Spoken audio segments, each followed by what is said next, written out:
എല്ലാവർക്കും നമസ്കാരം. അപ്പോൾ നമ്മുടെ ഷെഡിലിരിക്കുന്ന എൻഡ്ലർ ഗപ്പിയുടെ ടാങ്കാണ് ഇപ്പോൾ കാണുന്നത്. ഇതിനകത്ത് നമ്മുടെ കുറച്ച് സോട്ടയിലും പിന്നെ 2 പ്ലാറ്റി ഉണ്ട്, അതേപോലെ എൻഡ്ലർ ഗപ്പി ഉണ്ട്. ഇതിനകത്ത് നിറച്ച് പെരുകിയേക്കാണ്. ഏകദേശം ഒരു 200-ന് മുകളിൽ ഗപ്പി ഉണ്ട്. ഇതൊരു വലിയ ടാങ്കാണ്, 200 ലിറ്ററിൻ്റെ അക്വറിയാണ്.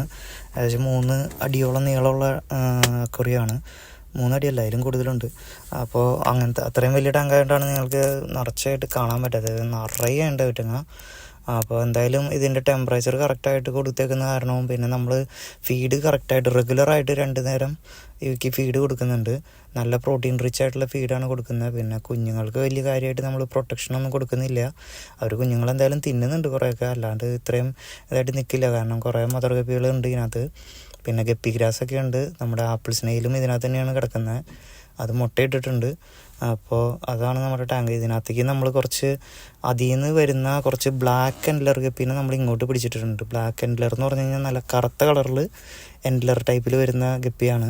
അപ്പോൾ അത് കുറച്ച് ഡിഫറെൻ്റ് ആണ് ആ ഗപ്പി. അപ്പോൾ അത് കാരണം നമ്മൾ അതിനെടുത്ത് ഇപ്പുറത്ത് നമ്മുടെ മിസ്റ്ററി സ്നെയിൽ കിടക്കുന്ന ടാങ്കിലേക്ക് മാറ്റി. ആ ടാങ്ക് കാലിയാണ്, അപ്പോൾ അതിനകത്തേക്ക് മാറ്റി നമ്മൾ അതിനെ ബ്രീഡ് ചെയ്തെടുക്കാൻ വേണ്ടിയിട്ടാണ് അങ്ങനെ ചെയ്തേക്കുന്നത്. ഓക്കെ.